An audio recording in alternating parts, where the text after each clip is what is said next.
Hello, beautiful people. Aloha, and welcome to this episode of Touchful Podcast.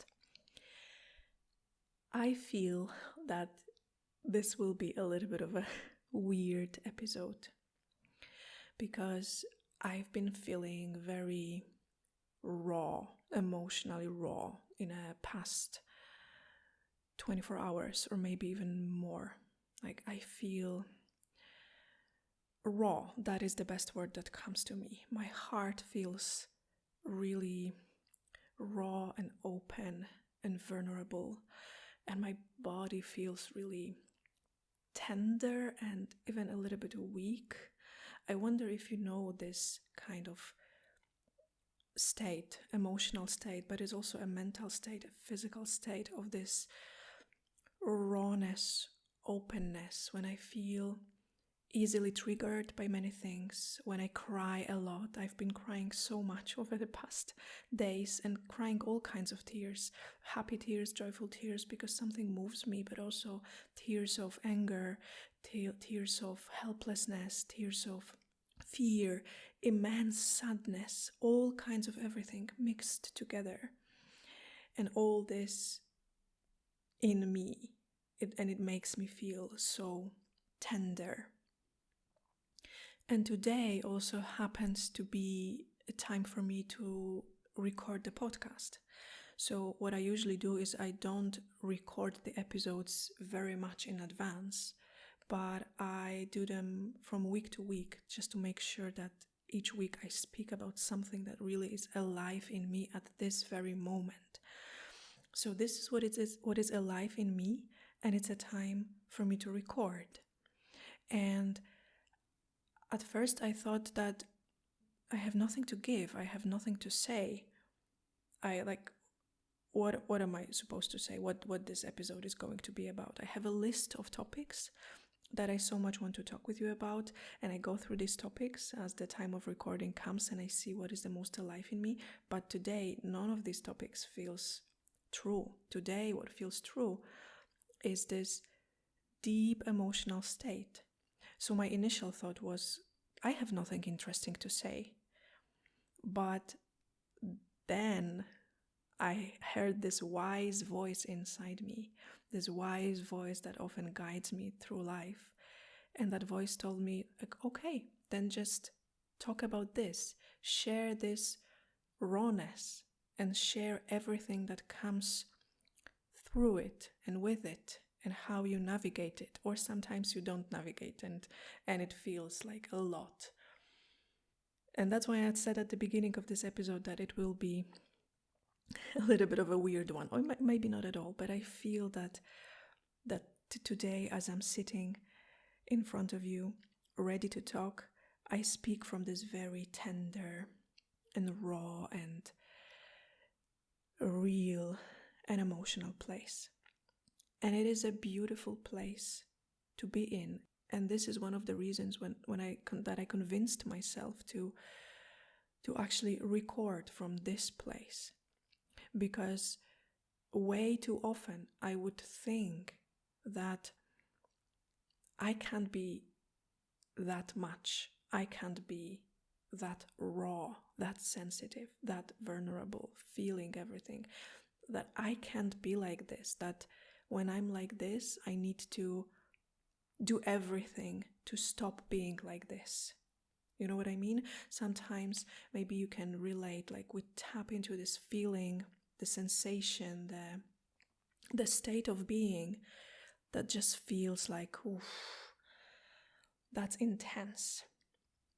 And my first initial thing that I want to do is to drag myself out of that place, because I feel that I don't have a permission to be like this, that I don't give myself a permission to be like this. And when I caught myself thinking this and feeling like this, I was like, okay, now comes a perfect moment actually to experiment and to be like this and to deliver this episode from this tender place, a place that is moved by life, a place that feels emotional. After all, this whole podcast is one big experiment for me, and the main experiment of my life. And what I share with you in the podcast is, how can I open myself up to love? How can I stay with open heart? How can I let love move through me? And how can I live as love? Because I love to love. Like I told you in the previous episode, I love it so much. I told you in the previous episode that love is my religion and my heart is my church. Which means that there is place for everything in my heart, including this rawness, this tenderness, including this feeling that I have nothing valuable to share today. So I'm showing up for myself and for you, hopefully as well. Hopefully you will find some inspirations in today's episode. I would love to share with you some contemplations that come to me from this raw, emotional place, tender place, vulnerable place. Somehow, when I am in this state, in this rawness, it creates a lot of space in me to contemplate love. A little bit of what I shared with you in the episode, You Are Bigger. So opening my heart even bigger to wrap up the arms of love around everything in my life. I practice it a lot when it's easy. And that is maybe number one contemplation that I would love to start with. I practice loving heart, opening up my heart to love. I practice it a lot when it's easy. I practice feeling beautiful emotions, the ones that are uplifting, the joy of life, the beauty, the gratitude, the just like immense happiness. I practice that. I practice holding myself in my heart when it's easy. And I do it a lot. And you see a lot of that on my social media. Like, these moments sometimes that I share on my Instagram when I open the door to my house and then I go to my garden and I show you a little bit of my garden and I say some beautiful things and I usually wish you a beautiful day and that I love you. I do this practice to open myself up to life in the easy moments. Because then, when a difficult moment comes, a moment that makes me feel so exposed, so triggered, so raw, so vulnerable, so emotional, to the point that I really feel that I'm a little bit crazy, it is easier for me still to hold myself in love in moments like this because of practicing it in the moments when it's easy. So being raw like this and being able to feel all this and not close my heart, it is a practice for me. And among many other things, it is a practice of taking all my parts, feeling all my parts. So maybe you have this, I feel it very strongly, maybe you feel it as well, that when you tune into yourself, then you feel that you have different parts in you, sometimes almost like different personalities. This part wants this, and this part wants that, and this part comes up when you are with your friends, and there is other part that comes up when you are with your parents, and there is a part of you that is more visible when you're at work, and like all kinds of parts. There is a part of you that comes to the surface when you are triggered with jealousy, all kinds of different parts. And there are parts that I am extremely proud of, and I want to show them to the world. I want to show them on a podcast. I want to show them on my social media.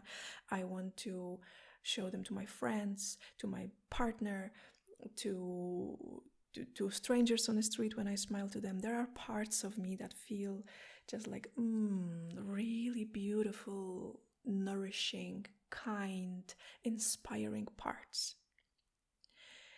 And there are also parts of me that I am hiding, that I am ashamed of, that I am afraid of even sometimes.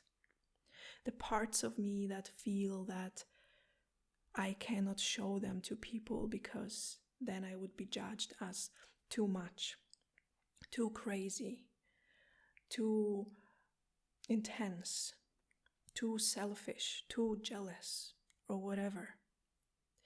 And the first recognition that comes to me in this state of rawness that I am right now is that I want to hold all my parts in my heart. The parts that I am proud of and I want to show them to the world, and the part that I am ashamed of and I want to hide them. Because this is all me. All of this is me. The darkness, the sadness, it is also me. I don't want to exclude it. I don't want to push it away. It's something that I've been doing for way too long in my life, and it led me to numbness. Because the moment you push some parts of you away, like in my case, I felt it led to numbness and to this weakness.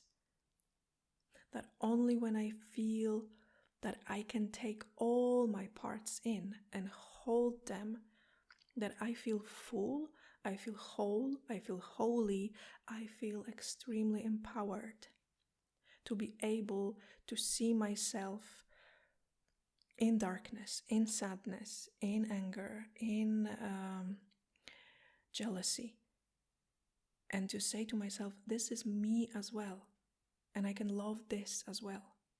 So instead of pushing these parts away, what I do is I tell them, come closer.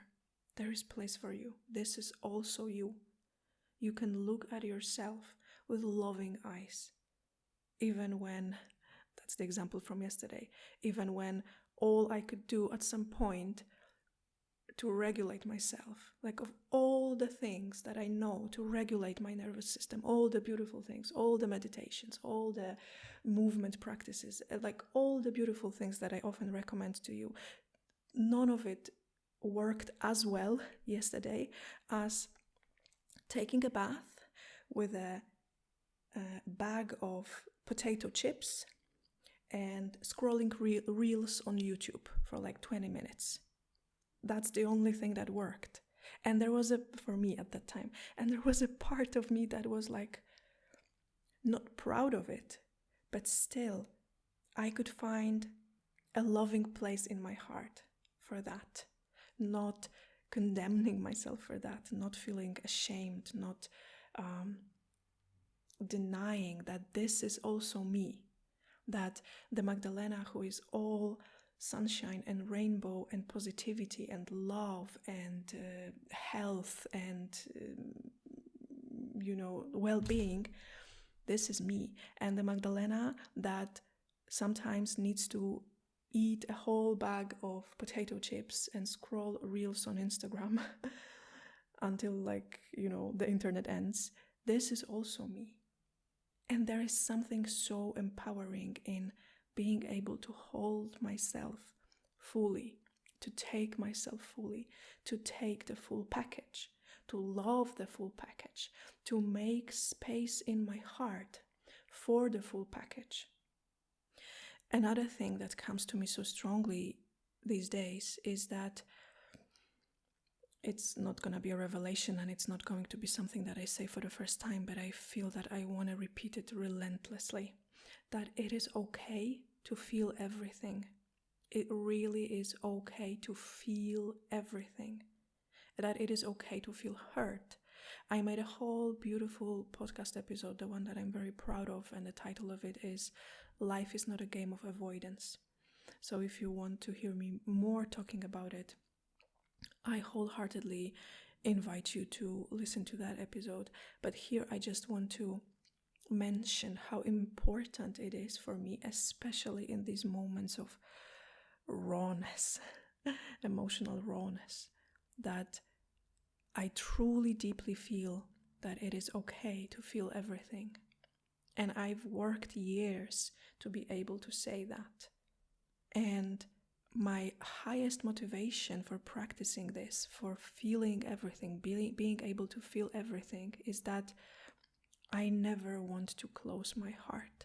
I want to live with heart as open as possible all the time, as often as possible. And when I feel that I don't want to feel something, or that it's not okay to feel something, that it's not okay to be something, then what I'm doing ultimately is I'm closing my heart, not to feel this, not to be this. And I don't want that. I want to open my heart even more. So what I practice is opening my heart wide and staying loving to myself mostly, even when I feel hurt, even when I feel too much, even when I feel triggered. And it's extremely difficult sometimes, and sometimes I fail. Sometimes I do close my heart. But then I feel it immediately and I'm like, no, take a breath and feel that you are bigger than this. If you want to know a little bit more about how I practice it, there is this episode, You Are Bigger, where I'm sharing how I do it, and there is also like a practice or a meditation that we do together in that episode, so you can listen to that there. And again, I love to practice opening my heart when times are easy, opening my heart to all the beauty, to all the gifts of life, feeling blessed, feeling like the universe's favorite child. Because then when, excuse my language, when shit hits the fan, then it is still my first natural choice to open my heart even more to this. How can I stay with open heart, even if it hurts? Because there is place for hurt inside my heart.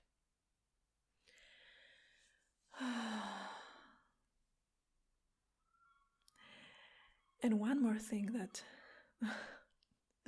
I'm laughing because there is a very loud bird outside the window right now. I wonder if you can see it, if you hear it. One last thing that I want to share, one last contemplation that touched me deeply, like I wrote it down in my journal, is the contemplation of love. And I wrote down that love is when you are. Just because I am, love is. I don't need to give love. I don't need to send it. I don't even need to open up to love. I am, and therefore love is. This is what I wrote down at some moment of my deep feeling and crying and contemplating and opening my heart to love. That's this very strong feeling that came to me, that when I am, love is automatically. I don't need to give it. I don't need to send it. I don't need to receive it. It just happens automatically when I am. And the tricky part is these two words, I am. And this is the greatest field of practice for me in my life, to be, how I can be truly, how I can feel the I am in me, this true, deep sense of presence, the feeling that I have when I can rest inside my heart and be with everything that is without running away from myself. And I feel that each moment I tap into this state of I am, this state of true presence with myself in truth, with whatever is, whether it's ugly or beautiful, whether it's easy or horrifying, whether it's ecstatic or hurtful, that I can be with it without running away from it, with full presence in every breath, and feeling the importance of every breath, that this is when I automatically relax to love. Even when I feel angry, even when I feel jealous, even when I feel miserable, even when I'm eating these potato chips in a bathtub scrolling Instagram, can I be present with myself in this? Can I not reject that this is me and I am in this? And I can truly be in every state. And therefore, love is. Love is when you are. I'm gonna say it again, what I wrote down. Just because I am, love is.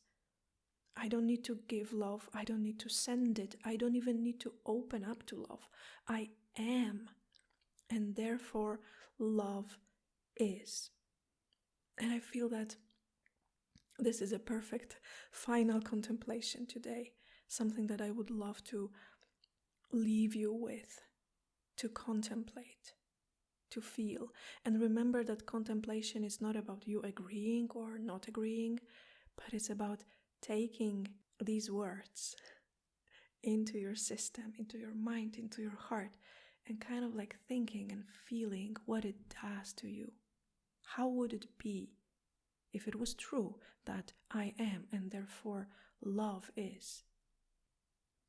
One thing that really saves my life on these raw days is repeating this phrase, I am, with every breath. It's the practice that I got from many years ago when I was practicing Kundalini yoga a lot, and it's one of the practices that I learned then. The practice of repeating I am as I breathe. So I often take an inhale and I say to myself in my heart, in my mind, I. And on the exhale, am. I am. And just to be clear, I don't do this to calm myself down. It's not the goal of it. The goal of it is not to quiet my emotions. It's not to calm myself down. The goal of it is to feel that I am, to feel the sacredness of my being, the precious presence of my being, the openness of my heart that just happens naturally when you are. I feel that when I truly am, in the deepest sense of this word, that it is impossible for my heart to be closed. Just because I am, my heart stays open and love is. And I am able to truly, deeply feel my emotions, to embrace them, to take them in, to take all my parts in, and to let love move through me. There was this little prayer that I wrote down a couple of days ago before one of my meditations. And that little prayer was, let love flow through me and let it burn away everything that is not love. And may only thing that is left be love. And that is a pretty powerful prayer. And I feel that especially in these moments of rawness, vulnerability, sensitivity, and feeling that I go crazy, that these are the moments for me to practice this, to practice my prayer. Can I take all this and turn it into love? And I would like to stop here today and leave you with this. And thank you so much for you and for your heart, for your presence, for your openness, and for your closure, for everything that you are. Thank you for you, and I will talk to you sometime soon again. Aloha and bye-bye.